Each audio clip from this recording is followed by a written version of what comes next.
आप सभी को प्यार भरा नमस्कार। तो आज हम बात करेंगे आप लोगों के साथ भारत शासन अधिनियम। भारत शासन अधिनियम कब? 1858। भारत शासन अधिनियम यानी नेचर ऑफ रिवोल्ट।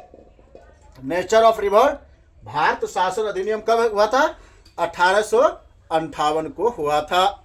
अब इसके अंतर्गत भारत शासन अधिनियम के अंतर्गत क्या क्या चीजें थी? भारत शासन अधिनियम के अंतर्गत कौन कौन सी चीजें थी? तो सबसे पहला भारत शासन अधिनियम के अंतर्गत ईस्ट इंडिया कंपनी के शासन की समाप्ति।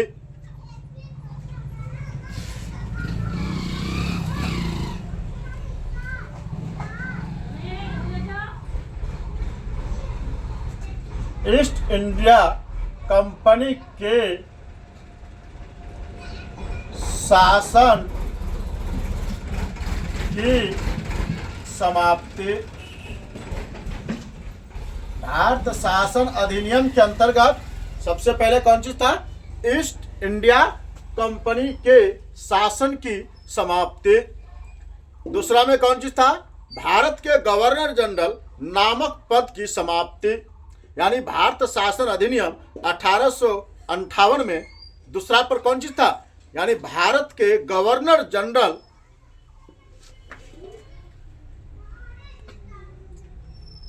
भारत के गवर्नर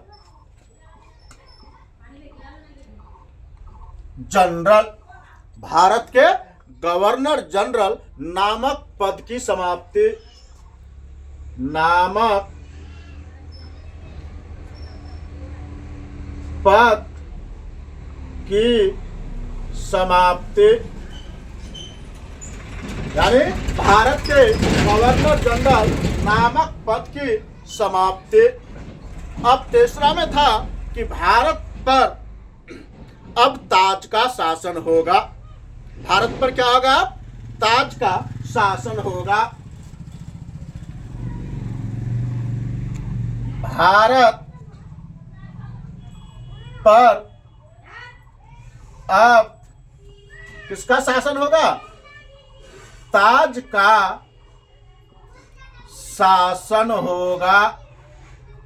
भारत पर अब ताज का शासन होगा। किसका शासन होगा? भारत पर अब ताज का शासन होगा, जो भारत शासन अधिनियम के अंतर्गत थे। उसके बाद वायसराय नामक एक नए पद का निर्माण किया गया। भारत शासन अधिनियम के अंतर्गत वायसराय नामक एक नए पद का निर्माण किया गया। वायसराय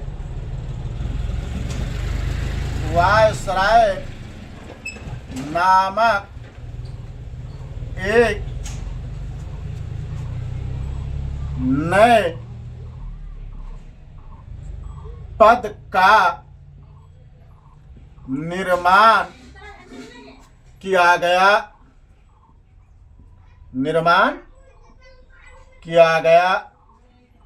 यानी वायसराय नामक एक नए पद का निर्माण भारत शासन अधिनियम 1858 के अंतर्गत किया गया।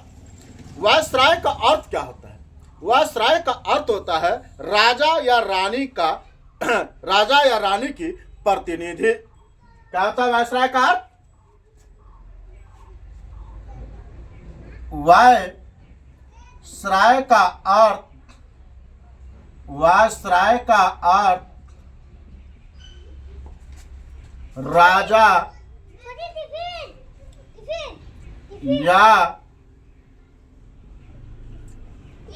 या रानी की प्रतिनिधि। राजा या रानी की प्रतिनिधि। वायसराय का अर्थ क्या होता है? राजा या रानी की प्रतिनिधि होता है। क्या होता है वायसराय का अर्थ? राजा या रानी की प्रतिनिधि होता है। अब इसके बाद भारत शासन अधिनियम के 1858 के अंतर्गत भारत का पहला वायसराय लॉर्ड कैनिंग था। भारत का पहला वायसराय कौन था? लॉर्ड कैनिंग था। भारत का भारत का भारत का पहला वायसराय भारत का पहला वायसराय कौन था? लॉर्ड कैनिंग था। कौन था? लॉर्ड कैनिंग था। भारत का पहला वायसराय कौन था? तो लॉर्ड कैनिंग था। यानी ये भारत का पहला वायसराय लॉर्ड कैनिंग था।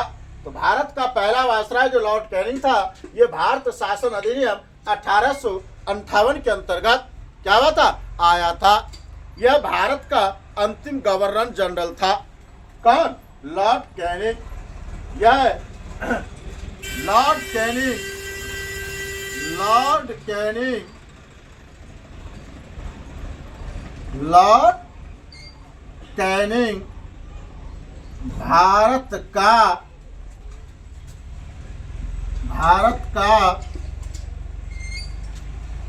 अंतिम गवर्नर जनरल था। भारत का यानी लॉर्ड कैनिंग भारत का अंतिम गवर्नर जनरल था। भारत का अंतिम गवर्नर जनरल कौन था? तो लॉर्ड कैनिंग था।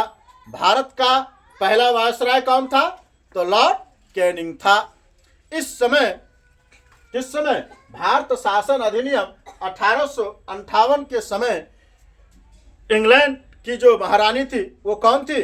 विक्टोरिया थी। इंग्लैंड की महारानी कौन थी? भारत शासन अधिनियम 1858 के समय इंग्लैंड की महारानी विक्टोरिया थी।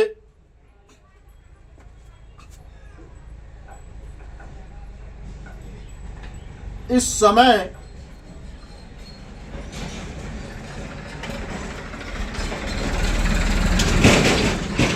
इंग्लैंड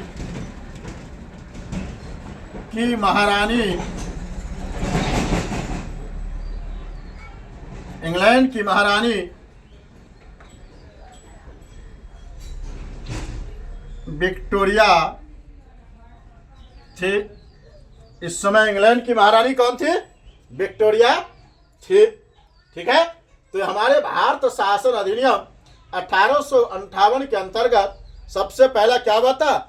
ईस्ट इंडिया कंपनी यानी ईस्ट इंडिया कंपनी के शासन की समाप्ति हुई थी। उसके बाद भारत के गवर्नर जनरल नामक पद की भी समाप्ति हुई थी। भारत के गवर्नर जनरल नामक पद की क्या हुई थी? समाप्ति हुई थी। उसके बाद भारत पर अब ताज का शासन होगा। भारत पर अब किसका शासन होगा? ताज का शासन होगा। वायसराय नामक एक नए पद का निर्माण किया गया। किस पद का निर्माण किया गया था? वायसराय नामक एक नए पद का निर्माण किया गया। वायसराय का अर्थ क्या होता है? राजा या रानी की प्रतिनिधि। भारत का पहला वायसराय लॉर्ड कैनिंग था। भारत का पहला वायसराय कौन था? लॉर्ड कैनिंग था। और यह भारत का अंतिम गवर्नर जनरल था। यह लॉर्ड कैनिंग भारत का अंतिम गवर्नर जनरल था। इस समय इंग्लैंड की महारानी कौन थी? विक्टोरिया थी। ठीक है। आज हम यहीं तक रखते हैं। Thank you.